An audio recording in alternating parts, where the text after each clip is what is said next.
Akhanda Thandavam to be frank చెప్పాలంటే first పార్ట్లో 10% కూడా లేదు. Hi friends, this is Ravan for you. Welcome to my channel. Finally చూసేసానమాట Akhanda part 2 Thandavam. ఎప్పుడు రా అని చెప్పి ఎగ్జాక్ట్లీ డిసెంబర్ 4వ తారీఖు నుండి వెయిట్ చేస్తుంటే ఇవాళ అయితే షో పడ్డది. ఇవాళ షో పడుతుంది అనేటటువంటి గ్యారంటీ కూడా నాకు లేదు. 9కి షో అని చెప్పి 9:30 దాకా థియేటర్ బయటే నించోబెట్టిండు. 9:30కి ఎలో చేసి 9:45కి అయితే షో చేసిండు. అది చూస్తున్నప్పుడు స్టార్టింగ్లో అఖండ ఫస్ట్ చిన్న ప్రోమో వచ్చిందనమాట. వామ్మో వీడేంది థియేటర్ తాగిండా ఏంది అఖండ 2 అని చెప్పి అఖండ యాత్తండి ఏంది అని చెప్పి కొంచెంసేపు షాక్ అయ్యా. ఆ తర్వాత టైటిల్ పెట్టాక అమ్మయ్య అఖండ తోయాడర వంగ అని చెప్పి నేనైతే అనుకున్నాను అనమాట. సినిమా ఎలా ఉంది అనేటటువంటి డీటెయిల్గా మాట్లాడుకునేటటువంటి ప్రయత్నం చేద్దాం. అఫెండ్ అవ్వకండి, నేనైతే హానెస్ట్లీ మాట్లాడేటటువంటి ప్రయత్నం చేస్తాను. మొట్టమొదట సినిమా స్టోరీ లైన్. చైనాకి మరియు ఇండియాకి మధ్య జరిగేటటువంటి యుద్ధం. చైనాలో ఒక కమాండర్ ఉంటాడు. వాడు ఏం చేస్తాడంటే ఇండియా మీద కోపంతో రగిలిపోతూ ఉంటాడు. అది చూసుకున్నట్లయితే మన శత్రు దేశం దాన్ని ఎలాగైనా నాశనం చేయాలి అని చెప్పి ఆర్మీని తయారు చేస్తారు, బలగాలను తయారు చేస్తారు, తన కొడుకునే అక్కడికి పంపుతారు. సో మన ఇండియన్ ఆర్మీ వాడు ఒక్క గుద్దుతేనే వాడైతే మటాష్ అయిపోతాడు. ఇక దాంతో నా కొడుకును చంపేశారు, వీళ్ళు నా శత్రు దేశం, వీళ్ళు ఎలాగైనా సరే నాశనం చేయాలి అని చెప్పి అప్పుడెప్పుడో పాతగా ఉన్నటువంటి వెళ్ళి ఇంకో కామెంట్ అన్న చదువుతాడు.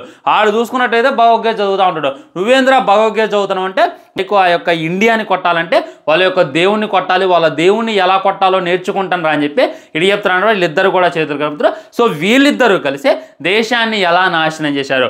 దేశాన్ని నాశనం చేస్తున్నటువంటి క్రమంలో మన ధరణి ఉంది కదా, లైక్ మన బాలయ్య బాబు గారి కూతురు చిన్న పాప, తను ఎలా అడ్డుపడ్డది, తను అడ్డుపడితే తను వీళ్ళు ఎలా చంపాలని చూశారు. సో తన్ను కాపాడడానికి మన అఖండ ఎలా వచ్చిండు అనేటటువంటిది సినిమా కాన్సెప్ట్ అనమాట. ఇంతకు మించి మీరైతే ఏది కూడా ఎక్స్పెక్ట్ చేయమాకండి.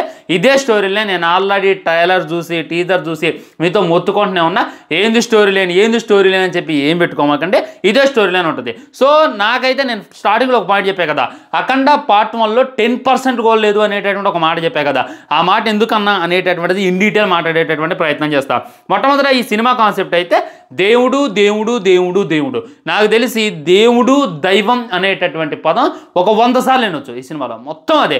నాకు టు బి హానెస్ట్ చెప్పాలంటే మన గరికపాటి గారి ప్రవచనాలు వింటున్నట్టు, చాగంటి కోటేశ్వరరావు గారి మాటలు వింటున్నట్టు అనేటటువంటి ఫీలింగ్ కలిగింది. అదే దేవుడు దేవుడు దేవుడు దేవుడు. ప్రతి ఒక్కరు కొంతమంది వస్తారు దేవుణ్ణి తిడతారు, కొంతమంది వస్తారు దేవుణ్ణి బ్లేమ్ చేస్తారు. ఆ తర్వాత మన అఖండ వచ్చే అలా తిట్టకూడదు అని చెప్తాడు. ఇదే అనమాట దేవుడు అనేటటువంటిది మెయిన్ హైలైట్ చేసి ఈ సినిమాలతో చూపించేటటువంటి ప్రయత్నం చేశారు. కానీ చెప్పాలనుకున్న పాయింట్ సూటిగా సుత్తి లేకుండా చెప్పలేకపోయింది అనేటటువంటిది నాకైతే అనిపించింది. ఇప్పుడు భయ్యా వాళ్ళు కుంభమేళాలో కొంతమంది స్నానం చేద్దామని వెళ్తారు, గంగా నదిలో మునుగుతారు. అక్కడ మన చైనా ఏం చేసిద్ది అంటే బయోవార్ చేసిద్ది, వైరస్ని అయితే వదిలిద్ది. సో అందరికీ కూడా వైరస్ సోకిద్ది, అందరూ కూడా చచ్చిపోతారు. చచ్చిపోతుంటే ఇదేనా నీ దేవుడు చేసేది అని చెప్పి కొన్ని క్యారెక్టర్స్ చదువుతుంటే మన బాలయ్య బాబు గారు ఏయో పురాణాలు చదువుతారు. కానీ అది కర్మ సిద్ధాంతం. కర్మ నుండి ఎవడు తప్పించుకోలేడు, చివరికి నేనైనా తప్పించుకోలేను. కర్మ అనేటటువంటిది ఎవరిని వదిలిపెట్టదు. ఇవాళ వదిలిపెట్టినా రేపు నిన్ను వదిలిపెట్టదు. దేవుణ్ణి నమ్మితే చచ్చిపోవడం అని చెప్పి మీకు ఎవరికి చెప్పింది? మనమంతా కూడా నమమాత్రులమే. ఇవాళ వచ్చామా రేపు చచ్చిపోతామా. సో అది మీరు దేవుణ్ణి నిందించొద్దు అని చెప్పి ఒక్క మాట అంటే ఒక్క మాట సూటిగా చెప్పలేకపోయాడు. అక్కడ నేను డిసప్పాయింట్ అయిపోయినా. సో అందరూ కూడా దేవుని అంతలో తిడుతుంటే నాకే మండిపోతుంది. కొన్ని చోట్ల దైవ భక్తుల్ని కూడా చాలా అంటే చాలా వీక్గా చూపించిండు. అంత వీక్గా ఉంటారా? ఉదాహరణకి తిరుపతి వెళ్తుంటే ఎన్ని బస్సు యాక్సిడెంట్స్ అయితే ఎంతమంది చచ్చిపోతారు. ఈ మధ్యన చూసుకున్నట్లయితే దేవుడు గుడికాడ చూసుకున్నట్లయితే తొక్కిసలాట జరిగింది, అక్కడ కూడా ఒక 8 మంది చచ్చిపోయారు. మొన్న సౌదీ అరేబియాలో ఒక బస్సు బ్లాస్ట్ అయ్యి 20 మంది సజీవ దహనం అయ్యారు. సో దానివల్ల ఎవడైనా అసలు అల్లా లేడు అనేటటువంటి మాట మీరు విన్నారా? అసలు తిరుపతిలో ఎంకన్న లేడు, ఈ దేవుడే లేడు అనేటటువంటి మాట ఎవడైనా ముందుకొచ్చి వాగడనమాట. ఎందుకంటే అంత వీక్గా ఉంటుంది మన భక్తి. ఇప్పుడు సడన్గా మనకు హార్ట్ అటాక్ వచ్చి మనం హాస్పిటల్ పాలైతే ఓ దేవుడా నువ్వే నన్ను కాపాడు అని చెప్పి పైకి చూస్తాంలే కానీ దేవుడు లేడు నాకు హార్ట్ అటాక్ వచ్చిందని చెప్పి మొరాయితే ఎవడికి నొప్పి ఎంత కష్టం వచ్చినా ఎగ్జామ్లో ఫెయిల్ అయినాడని సరే ముందు దేవుణ్ణి మొక్కుంటాడు. నెక్స్ట్ ఎగ్జామ్లో పాస్ అయ్యా అని ఈ ఎగ్జామ్లో నన్ను దేవుని ఫెయిల్ చేసిందిగా నేను ఎందుకు ఆ దేవుని మొక్కాలని చెప్పి ఎవడు అనుకోడు. నిజంగా బోయపాటి సీన్ గారు మీకు దేవుడు అన్న రెస్పెక్ట్ లేదు, దైవ భక్తులు అన్న రెస్పెక్ట్ లేదు అనేటటువంటి ఫీలింగ్ అయితే నాకు ఈ సినిమా చూస్తున్నప్పుడు కలిగింది. మీ ఎలివేషన్స్ కోసం దేవ భక్తుల్ని అంతలా తగ్గిస్తారా, మీ ఎలివేషన్ల కోసం దేవుని కూడా అంతలా తగ్గిస్తారా అనేటటువంటి ఫీలింగ్ కలిగింది. దేవుని ఎక్కడ తగ్గించిందంటే బయోవార్ జరిగిద్ది అనమాట. వాళ్ళు వైరస్ వదులుతారు, అక్కడ చిన్న చిన్న పిల్లగాళ్ళందరూ చచ్చిపోతూ ఉంటారు. ఆ దేవుణ్ణి మొక్కడానికి కుంభమేళాకి వెళ్ళి గంగా నదిలో స్నానం చేసిన వాళ్ళు చచ్చిపోతూ ఉంటారు. చాలామంది అమాయకులు చచ్చిపోతూ ఉంటారు.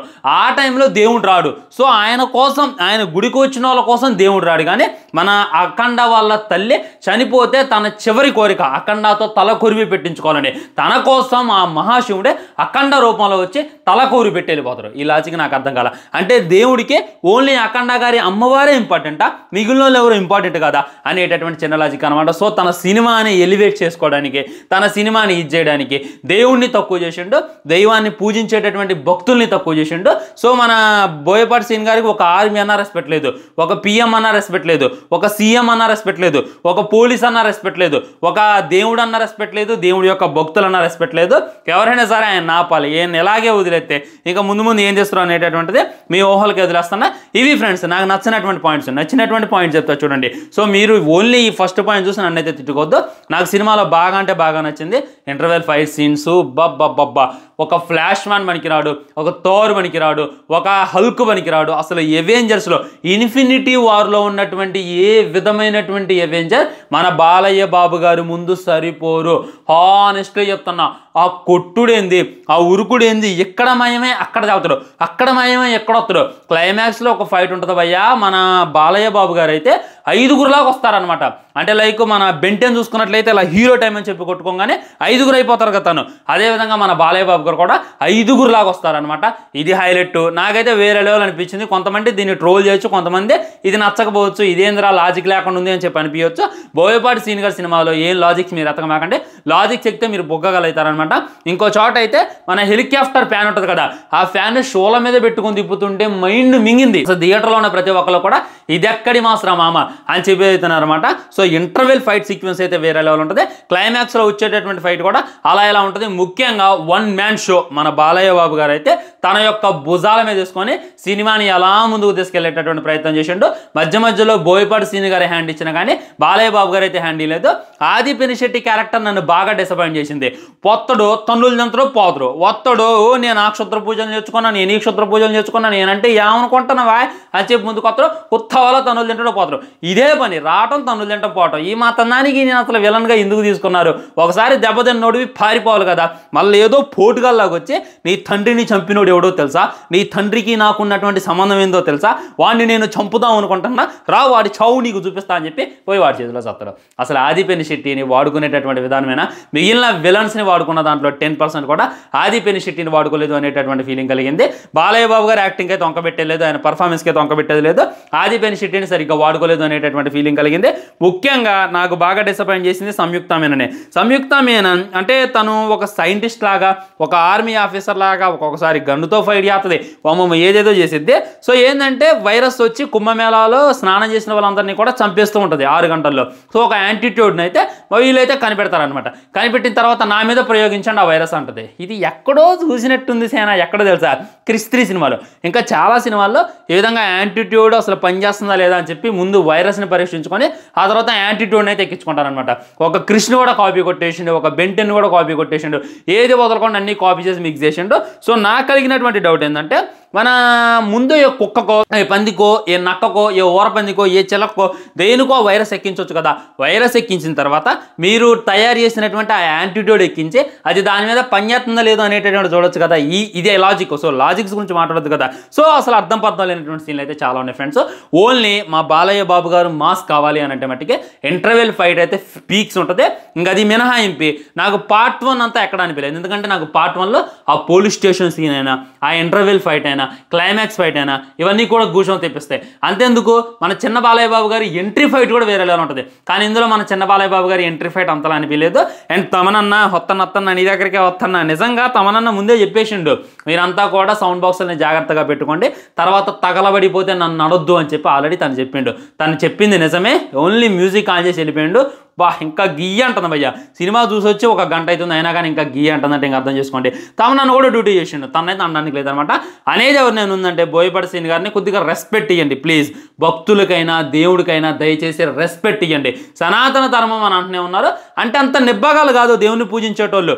దేవుడు ఏదో చిన్న కష్టం వస్తే దేవుడు తిట్టేటటువంటి దుర్భాగ్యులు, దరిద్రులు మేం కాదు, మీరా దరిద్రులేమో. సో మీతో మమ్మల్ని పోల్చుకొని మా భక్తిని అయితే అవహేళన చేయమాకని బోయపాటి సీన్ గారు. ఇది అనమాట ఫైనల్లీ చెప్పేది. రేపు నుంచి ఏమైనా కాంట్రవర్సీ రావచ్చు అని చెప్పి నేనైతే అనుకుంటా వెయిట్ చేసి చూద్దాం. ఉంటే ఫ్రెండ్స్ ఛానల్ని సబ్స్క్రైబ్ చేసుకొని వీడియో లైక్ చేయండి, వీడియో షేర్ చేయండి. తర్వాత ఇంకో మంచి వీడియో మంచి టాపిక్తో మళ్ళీ కలుద్దాం. బై బై, నమస్కారం.